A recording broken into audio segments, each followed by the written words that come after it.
Hello everyone and welcome to Heart and Hand Extra, the second of our 2 weekly free pods here on iTunes, the Android store and anywhere you get your podcast. Now this of course is the one where we look forward to the weekend's match, and this week Rangers take on Hearts, but there's been quite a lot to discuss this week since our last show on Monday night. So two guests joining me tonight. First up, the incorrigible Mr. Ian Hogg. Good evening, David. Good evening, everyone. Hope you're all well. And the wonderful Mr. James Forrest. No, not that one. Lovely to speak to you boys once again. Monday night, did our pod, completed it. Story broke. The Sun newspaper broke it about Lee Wallace and Kenny Miller. And of course, Tuesday morning, their suspension from the club was confirmed after, I suppose we need to say, an alleged bust-up with Graham Murty. And rumours and counter-rumours have swirled about ever since then. What we do know to be an absolute fact is that the players have been suspended. In the case of Kenny Miller, his contract runs out next month, so it's a fair bet to assume that he will no longer or never play for Rangers again. Lee Wallace, the talk seems to be that he also has played his last game for Rangers and will be allowed to leave in the summer.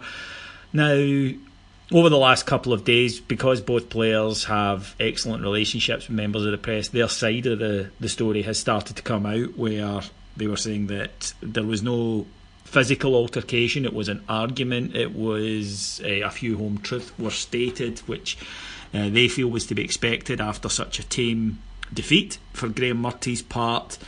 Sources at the club have made it known that he felt for a while that these players were undermining him, that Lee Wallace was fit but refusing to play, and in fact he'd gone to the directors last week between the Dundee and Celtic matches and complained about the undermining from the players.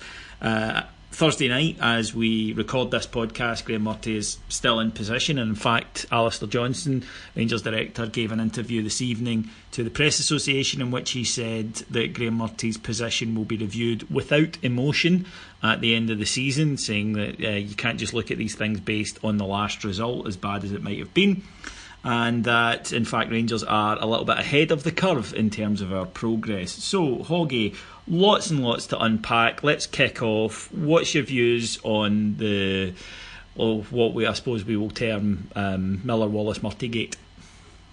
Claim, counter-claim, rumour, and difficult to know who to believe, I think. And it's interesting in the cyberspace, David, that lots and lots of people have jumped to it's got to be one or the other that you back. Yes. I'm firmly of the camp of I quite like to understand the facts. I'd quite like to understand what they've actually been suspended for officially. I'd quite like to understand the facts like, did Murty try to sort it out himself, or did he go straight to the board before making a kind of informed decision? I mean, I must admit, if it's true that they have overstepped the line, whatever the line is, and if it's true that Murty went to the board without trying to sort it out himself off the back of what I think has been a patchy reign, patchy at best, which accumulated in last Sunday's just abject, turgid, spineless shite, then if it happens to be true, I'd quite, get shot of the three of them. I mean, I tend to look at them in isolation almost, David. It's not one or the other. My belief is Murty should be gone, and Jimmy Nick or whomever takes over for the last 5 games, because last Sunday should see his position as untenable, and the players, you've got to take it as things come out. But I guess given that everything points to clearly something has gone on, it's just down to how bad was it? Did it get physical? It would appear not. What was said and why was it said? So we badly need the facts, and at the minute we only have one set of facts, and that was the results pointing to last Sunday.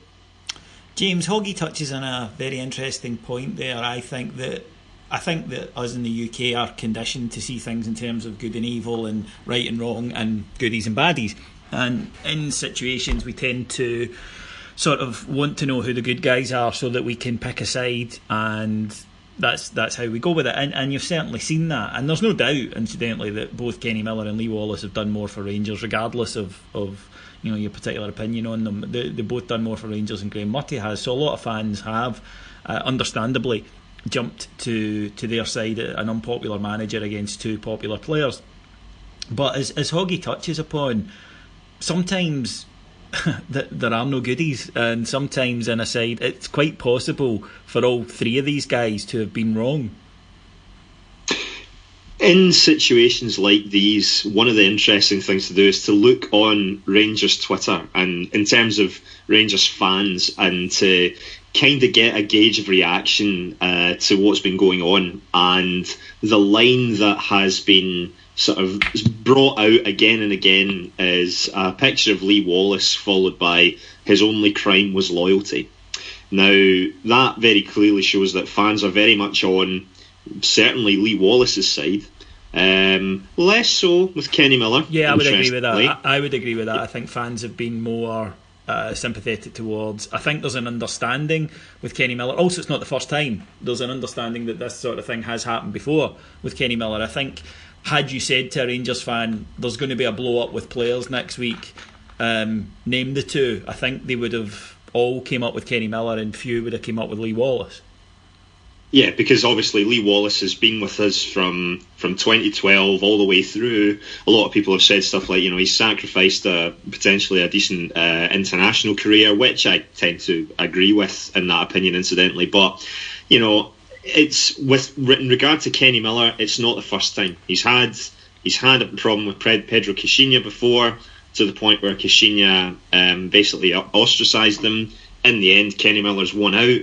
But on this occasion, I think fans are a wee bit wiser to the fact that clearly there is an issue with what Kenny Miller is doing for the club. Now, we can look back on Kenny Miller's Rangers career and say that he has been overall a good servant to the club. He's not a legend, but he has done good for Rangers, as well as not so good in other circumstances. But overall, he's done well. That doesn't mean that you can follow him blindly when it's patently obvious that he is a bad influence in the club. And the sooner that he, along with many others, is out the door, we can start to move forward. Hoggy, now, as you say, a troubling aspect to this to me is that the manager has gone to the board twice now, and the board have backed him. We'll come to the rights and wrongs of that in a minute. But I'm like you, I fear for a manager in any business, but particularly in one as emotional and highly charged as a dressing room in football, that doesn't have the ability to lock down dressing room things like this on his own, and in fact has to basically turn around and tell the superiors at the club to deal with it for him. And this was, we saw it under Warburton as well. It doesn't bode well for a manager's authority that he can't simply deal with this situation, and the fact that he's allowed it to grow to this level, that I worry what that says about Graham Murty's ability to manage a dressing room full of egos and full of testosterone, because it's not going to change. The faces will, the names will, but the situation will remain pretty similar.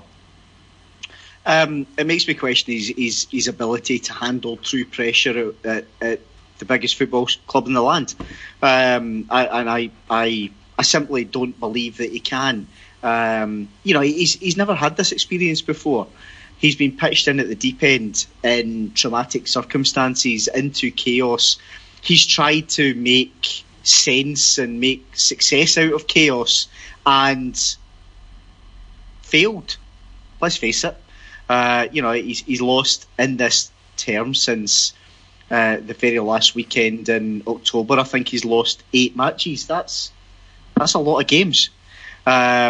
He's had interviews like, was it post Kilmarnock, I think, or St Johnstone at Ibrox just before Christmas, whereby he was patently close to tears in the interview. He's had several. Yeah, Dundee, St Johnstone, Kilmarnock, Celtic. He's had Dundee. several.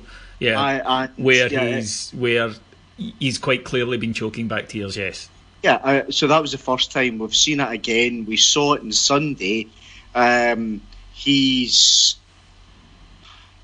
if all the rumours are to be believed, and there's my disclaimer on it, because I go back to I'd like all the facts, thanks, but if the rumours are to be believed, and he's gone to the board and he hasn't attempted really to sort it out, then there's, in a kind of uber male dominated environment, and we can all argue the rights and wrongs of that, but let's not argue the reality of the situation. Agreed. That is the reality that he has to deal with.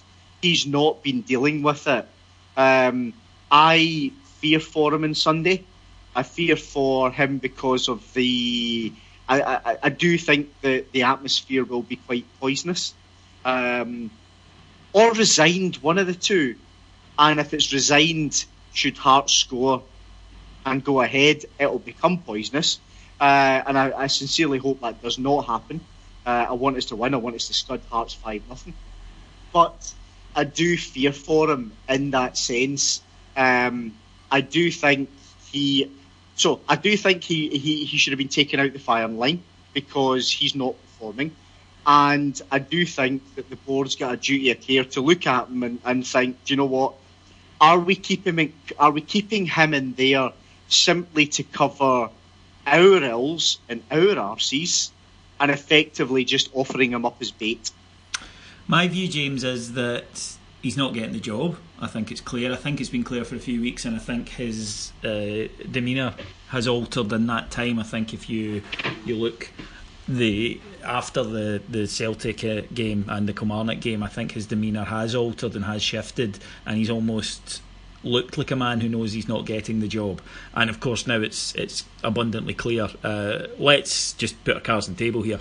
The board, if they are entertaining any notion, I don't think they are, but if they were entertaining any notion he can remain permanently, he cannot. The fans will be out for blood if that happens. The fans' reaction will be venomous. So I think everyone is aware. Now, to Hoggy's point, I argued earlier in the week, and I stick by it, that I would remove him because I also fear for his reaction to what could be intense pressure. And if he breaks down publicly in any way, he's finished as a manager, full stop. Never mind, he would never be able to get away from that, even at smaller clubs. It would follow him around forever, much in the same way as Steve McLaren's England tenure in the UK certainly has followed him around. That sometimes things become a millstone that you can't shake. Now, if he was still competing for the job, absolutely.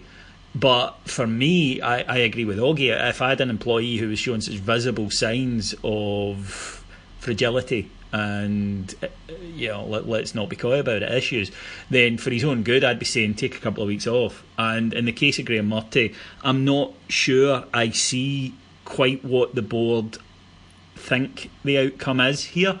I'm not quite sure what the advantage of leaving him in is. If it was a case of he's removed two bad apples and the rest of the players totally agree with him, I could get it. That's not the case. I'm quite happy to state that here. Anyone who has any contact with certain other players in that group will be aware that by no means is it a case of other players who are 100% behind him.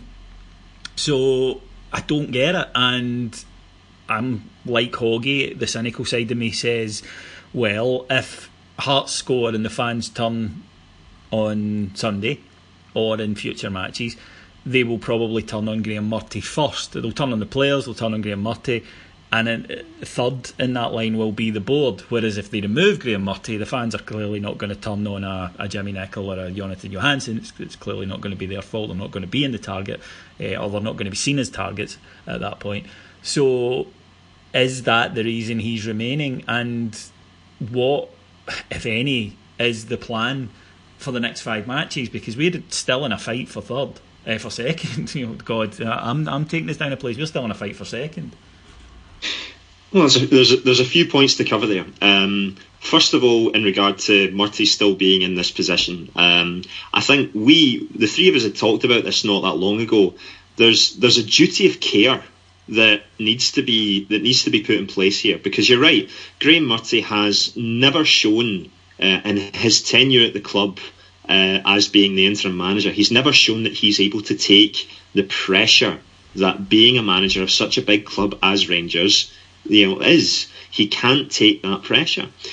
I think it's a very real possibility that if fans really started to turn on him as well as others on Sunday, that he will, it's very possible he could be a blubbering mess. There's no, and I don't say that with any joy. I would be devastated for that to happen to him. But there's every chance that he could end up in real tears on the touchline, and then it's a case of, right, what do we do? I think the board are hiding behind Murty still being in that position. Now you could look at it a number of different ways.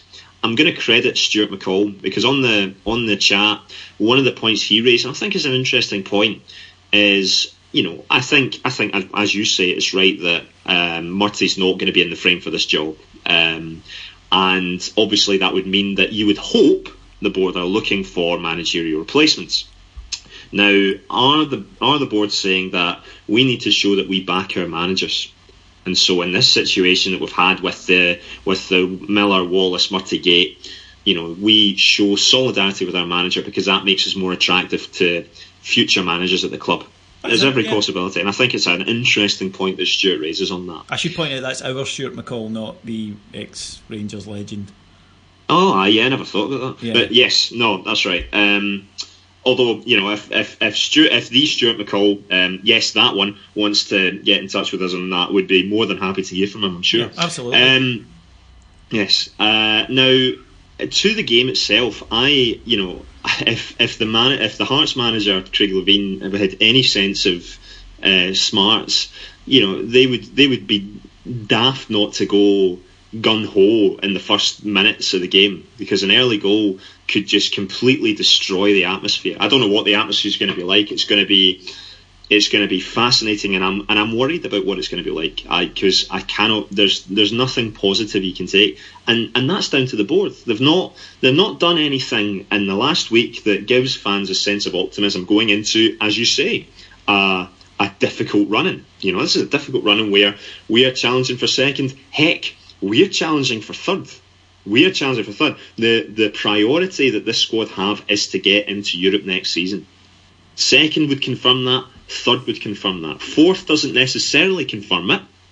More than likely does. But even then, the way that we're playing just now, with all the stuff that's going off the field, can you see us comfortably finishing in between second and fourth? For me, I think there's work to be done. The other issue there, David, is Graham Murty standing in the dressing room with the folk who are left. Let's face it, it's only two players that have been suspended, but two very senior players. You don't get more senior in the dressing room than the captain and the vice-captain. And the players that are left, you got to wonder what element of respect they have for the manager in the current circumstances.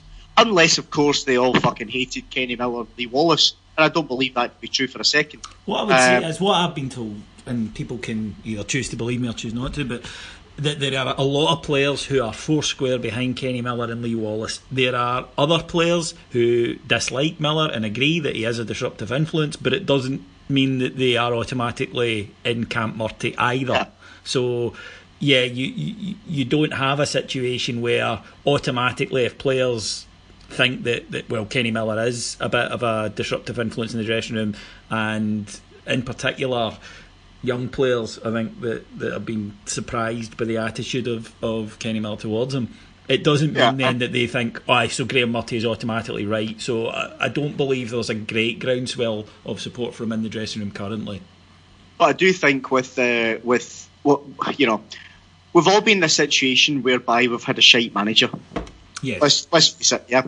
And I think there's a genuine lack of leadership in that dressing room. And therefore, lack of respect will fester. it's another reason why I would take Graham Murty out the firing line. So, I think I've been quite clear on my thoughts on Murty. On Miller and Wallace, as I say, absolutely want the facts. I want the facts of why they've been suspended. Marched off site in a matter of minutes, and I think that's all due process. And they've been told that they'll find out the detailed reasons why by the end of the week. We've had their press pals going into overdrive, much in the same way as the board's press pals have gone into overdrive as well, and kind of almost rival print copies. I think bottom line, David, is if push came to shove, right, would any of us really shed a tear if Kenny Miller left, never to return? Probably not. Would many of us want Lee Wallace to remain? Probably. And that in itself drives the whole good guy, bad guy thing. So, I'll go back to what I said at the outset. We need to look at it in isolation. It can't be an either or. Yeah, I'll be honest. I mean, I've spoken on here for years that I'm not a huge Kenny Miller fan, and yes, it's for the reasons you think it is. But I'm totally sad that Lee Wallace's Rangers career is going to end this way, and quite honest about that and quite upfront about it. I think it's a shame for a guy that, no matter what you think of his abilities or whatever, he was there throughout this entire journey, and it saddens me that it's going to end this way. And I think I'm just a bit fucking fed up, James, of this shite, because with the best will in the world, this is not the first time. In fact, the last 3 managers, we have had an instance like that, and that to me speaks to a fundamental lack of leadership throughout the club, because it's almost like a class where constantly they're getting in supply teachers and they know they can rip the piss, and occasionally the heady or the heady will pop his head round the door and shout at them and they'll settle down for a bit, but it's only a temporary measure. Well, to use your analogy there comes a point where if enough teachers can't deal with the situation, the headmaster needs to step in and take some fucking responsibility.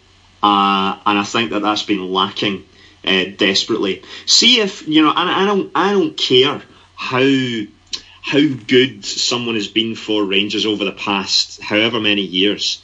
If their presence in the dressing room is starting to cause a rift in the squad, and the best thing for the team going forward is for them to leave, then they've got to go. It's as simple as that. It doesn't matter how well you've done over your career. If you are a negative influence on that dressing room, you've got to go, because the fact is the club comes first, and it always will. So, to use your classroom analogy again, if people need to start getting expelled, so be it. Yeah. That's my opinion. Yeah, and I think that the board are trying in their own way, and we can debate the merits of it, to show that now. But if you were to say to me, well, David, it's too little too late, I don't think I would have much of an argument for you, because the season has unravelled at an alarming rate of knots. I think that there were signs there that it could have gone either way, and again, I think we've gambled a lot over the last couple of seasons. We gambled with Pedro, we've gambled on older players who maybe their reputation elsewhere, that they could come in and turn a trick. And it's when you gamble, I wouldn't go to the casino if I was the board, because they're in a real shit run of betting at the moment, Hoggy. And really where we are at the moment, we kind of deserve to be, because you can't say we've been unlucky or whatever. I mean, this is decisions that have gone wrong, and we are now bearing witness to the results. I think we've got a whole series of decisions that take ages to be made for whatever reason. Perhaps they don't have mobile phones in South Africa. Decisions that take ages to be made, invariably they're the wrong decisions, and it leads us to where we are now. We've got a managing director who's a finance director by trade. He's it reminds me, David, of David Murray and Martin Bain as a yes man. That now we've got Dave King and Stuart Robertson as a yes man, and I could be completely wrong, right? but that's how it looks from the outside in, because a managing director's there to manage. He's there to manage day to day. He's there to manage the crisis. He's there to manage it through to succession. To successful conclusion. He's there to ensure succession planning, and he's there to be managed against success criteria. I don't see any of that at all. The whole manager circus that we've had on a number of occasions now points to that. Alistair Johnson's press association release tonight kind of points to that. Apparently we're ahead of the curve at the minute, and we shouldn't get too emotional over results. Sorry, Alistair, are you fucking being for real? Yeah, if you think Sunday clinging on for dear life in second place and being miles behind Celtic, who have just played us off the park with the most tepid, spineless, gutless, dickless performance I may ever have witnessed against Celtic, if you think that's ahead of the curve, by God, you've sorely, sorely misjudged the mood music. So, there's a lack of leadership from the top down equals, dissension in the ranks bottom up. You see it in every industry across the world, irrespective of what country it is, and it's happening in our backyard. James, somebody challenged me to come up, because I think the board have done good things, and I think that they're off-field. Our expert Andy looks at the books, he's quite happy with them, he looks at them in some detail, and I think it would be very unfair, and I will argue with anyone, that the off-the-field stuff the board are doing is going well, and that's intensely important. We saw what happens when you don't keep your eye on that sort of thing. Press, PR, etc., absolutely, there's room for criticism there, solid room for criticism there, and I would tend to agree with anyone who wanted to address that. But someone challenged me to come up with a good football decision they've made in the last 2.5 years, and I couldn't.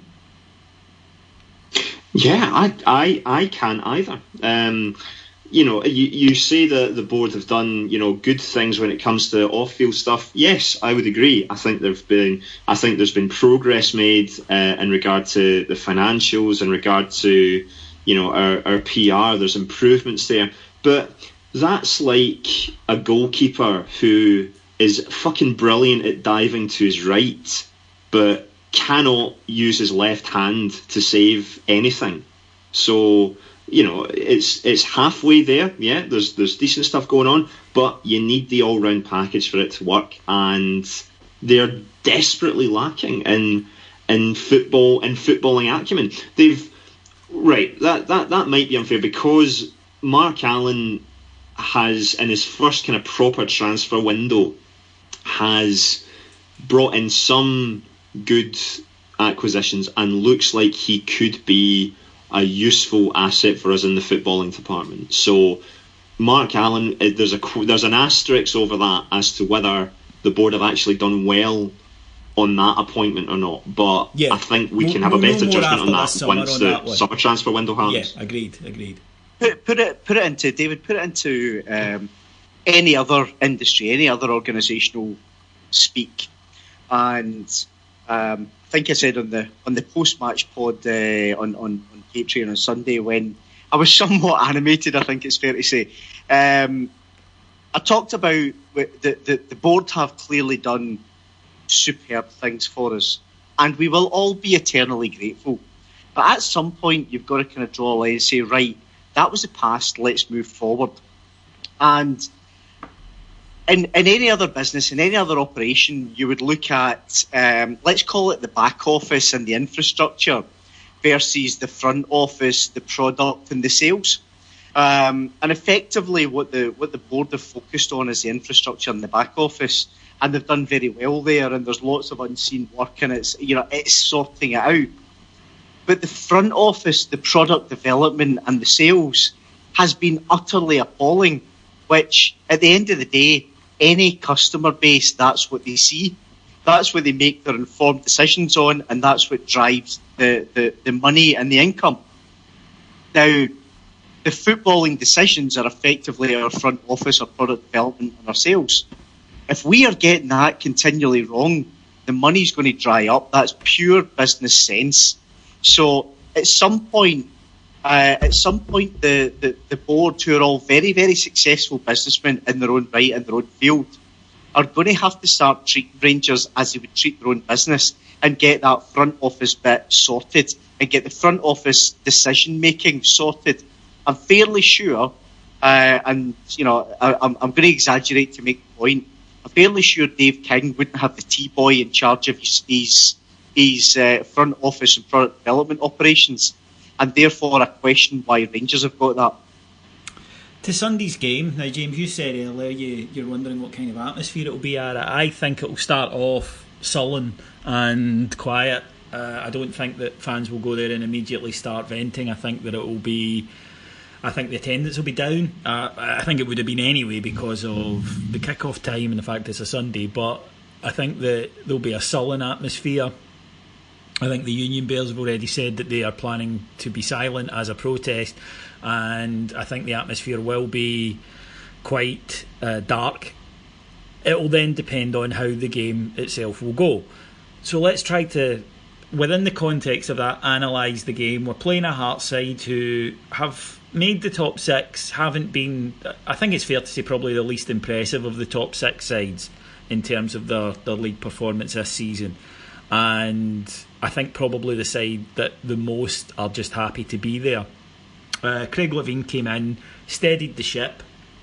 He's had 2 games against Rangers, a 3-1 win for Rangers at Murrayfield and a 2-0 victory the last time we played at Ibrox. Couple of familiar faces, of course, in that Hearts side. Christophe Beres had a good season and he's blooded some youngsters. So I think transitional season is probably the description, and I think that given the kind of form they were in when Ian Cathro left, they would probably have accepted that when Craig Levein came in. He is, as you said, a canny operator. Now, Kenny Miller obviously isn't going to be an option for this match. What do you see Rangers lining up with, and how do you see the game going? Right, so in terms of how do we think we're going to line up, I think it's patently obvious that it's going to be the same setup. I don't think that there's any doubt that we're not going to play the 4-2-3-1. I would imagine Josh Windass comes back into the starting lineup.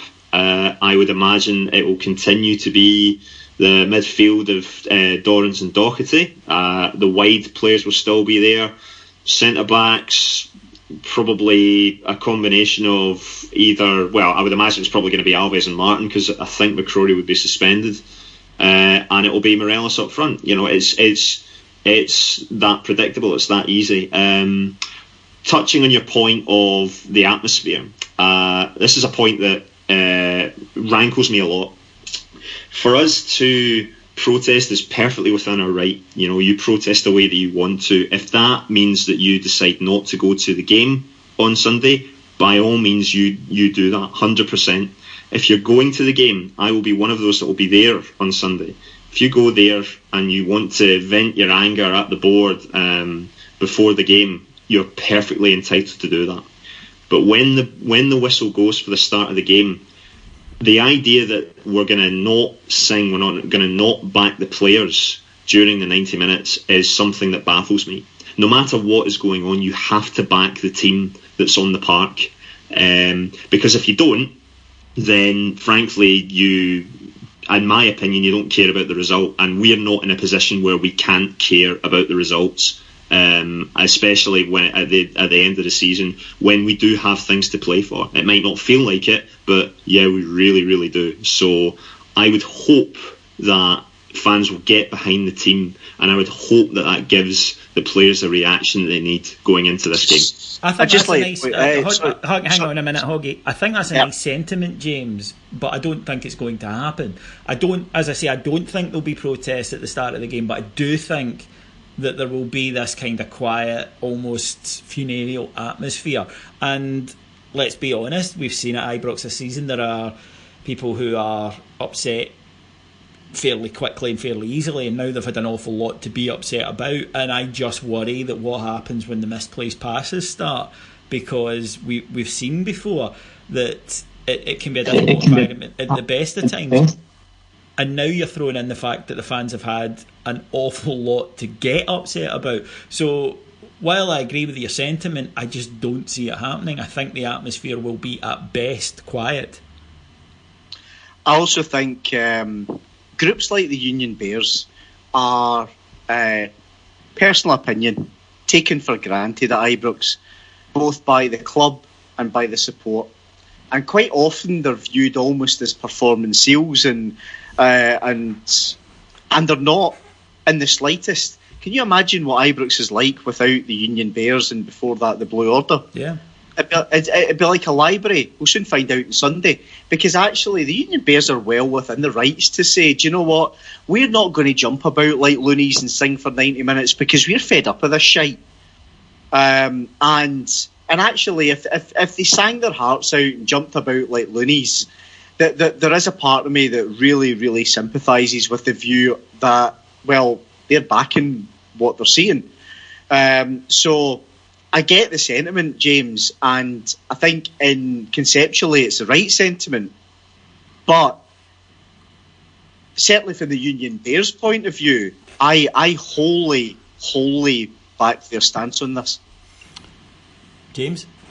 No, that's fair. I was just thinking about my response there, because I can't disagree with what you're saying, and I agree that the Union Bears are something that are very important to us, and frankly, anything that the club can do to give them a better voice when it comes to in the stadium, the better, because they do generate an atmosphere that otherwise would be lacking. And as you say, I think we'll find out on Sunday what that would be like.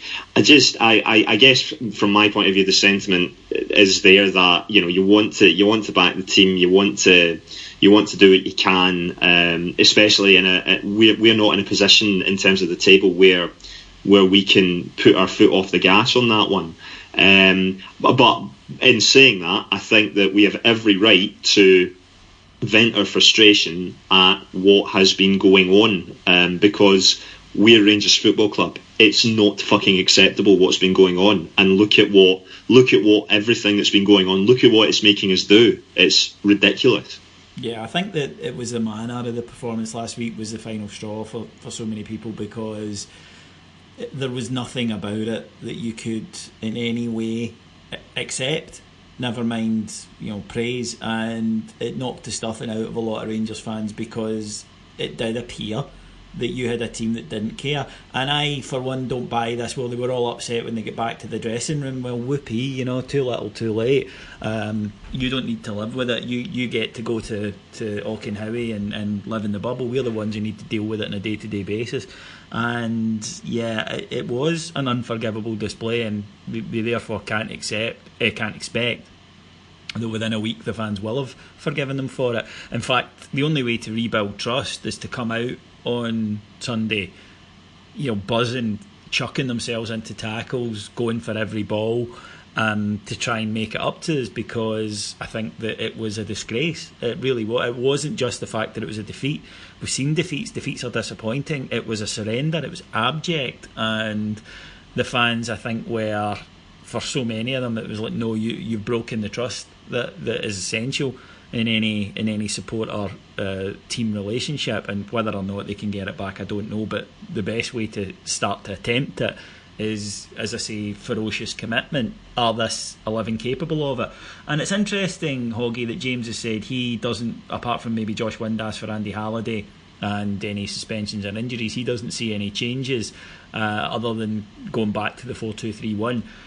I'm kind of looking at the squad, and I know where he's coming from, and I wonder about it, but I don't know how many options he has, whether he might be tempted to throw in a youngster or whatever, whether he might be tempted to chuck in Jason Cummings, who is popular with the support and is untouched really by this. He's not been involved too much to be dragged into the mire, and I wonder if he might go with him and put Morelos on the bench this week. But I would probably agree that I definitely see that being the system and Windass coming in. And I think really the only other place I can potentially see changes is maybe in the midfield too, maybe Holt in for Docherty, but that's really about it. Well, let's look at the evidence presented to date, David. we go through periods of we win a few, we lose 2 or 3, we win a few, we lose 2 or 3. That's been Graham Murty's tenure.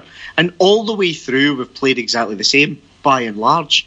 We've played 2 midfielders, 1 advanced, 2 wide men, 1 up front, apart from last Sunday when we came up with the most fucking ridiculous shape and didn't press Celtic. And inside 40 minutes, we'd reverted back to same old, same old. Graham Murty knows and is comfortable playing one way. We will play that way on Sunday. Some of the personnel may change. He might take Docherty out. He might put in a Jason Holt.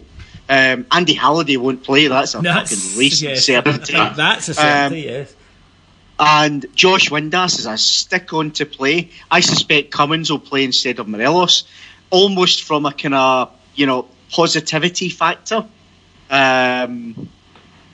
But we will end up, I have absolutely no doubt about this, we will end up in a position where we've got 2 midfielders against 3 midfielders, and I will be amazed, delighted and amazed if it doesn't happen, but I will be amazed if Hearts don't pack the midfield, look to run over the top of us, and get high balls into Kyle Lafferty to match up against Russell Martin, not against Bruno Alves, but high balls Lafferty against Russell Martin. Okay, prediction time then. I'll start with you, James. What's your prediction for Sunday? I'm never one to not predict a Rangers win, and if I'm sceptical about a result, I'll tend to go for a low-scoring game that sounds drab. So, in the spirit of that, I think Rangers will win 1-0 and it'll be an own goal. Okay. I can't see Hearts not scoring. I think it might end up 1-1. I'm going to go with James and go 1-0 in a turgid game. That's what I think. We'll win 1-0 in a turgid game, and it won't be a lot of fun for anyone concerned, but we'll get the victory at least and move on from there. That's what I think. Prove me wrong, Rangers. Go out there, champagne performance, 4 or 5-0. I think that's the least you could do. Before we go then today, gents, the Hummel deal has been announced, or I don't know if it's been announced officially, but has broken in all the newspapers. £10 million over 3 years from Hummel, the Danish kit manufacturers. Some people disappointed that it maybe wasn't a bigger name brand. Others quite happy. Hummel, quite a good cult make, as those of us who've frequented a Specto over the years would know. And a lot of people who simply don't give a toss because, they don't wear a Hummel or a Puma or an Adidas top. They wear a Rangers top, and I'd probably count myself in that clan as well. Hoggy, your thoughts on the kit deal, the money that's coming in, and what you feel about it moving forward? The money's clearly welcome. I'd love to think the money wasn't quite enough. We could have pushed a bigger deal. Maybe akin to Celtic's last deal as a barometer, but it's slowly as you go type stuff.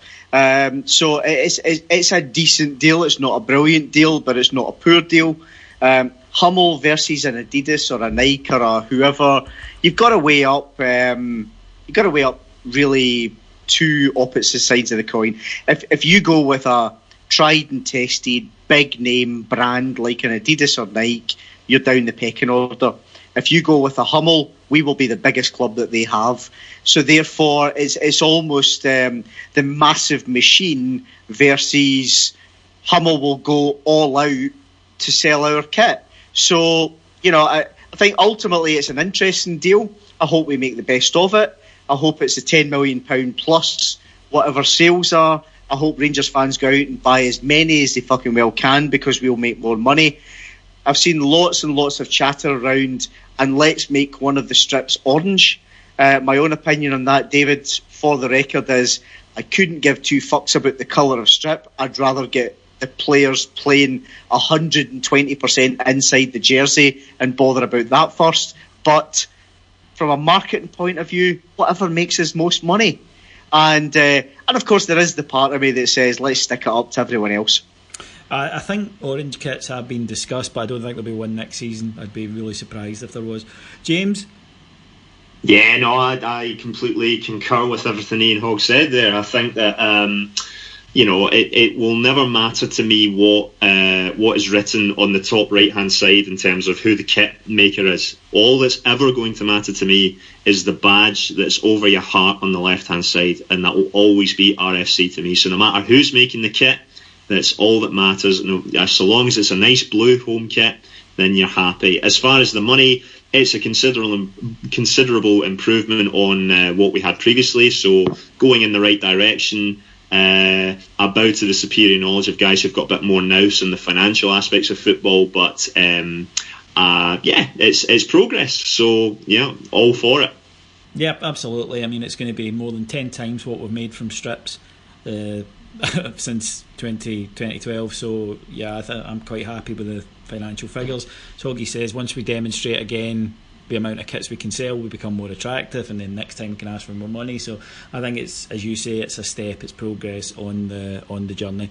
Okie doke then, that's everything from us this week, or on this episode this week. If you like Heart and Hand though, and you want to hear more from us, then go to our subscription page, which is patreon.com/Heart and Hand, where there are tons and tons of new shows, at least 3 a day, often 4, all different types of content, some of it to do with Rangers, of course, most of it to do with Rangers, some of it to do with Rangers history, some of it to do with Rangers players, some of it to do with us having a laugh about the world of football and other things as well, some of it to do with the EPL or European football. But yeah, if you like football, we have it covered. Only $1.99 per month. Go and check it out, I think you'll enjoy it. If however you're quite happy just with the 2 free ones, we thank you for continuing to support us in that way. We'll be back on Monday with a full breakdown of Sunday's match, so all that remains for me to do is to thank our executive producers in London, Mr. Mike Lee and Mr. Paul Miles, and to thank my 2 guests tonight. First of all, the wonderful Mr. Ian Hogg. Pleasure as always, David, thank you. The tremendous Mr. James Forrest. Play up the Glasgow Rangers. Thanks very much, David. No, not that one. No, not that one. Yeah, let's make that clear. My name's David Edgar. Thank you very much for listening. I'll talk to you again on Monday. Cheers. Bye.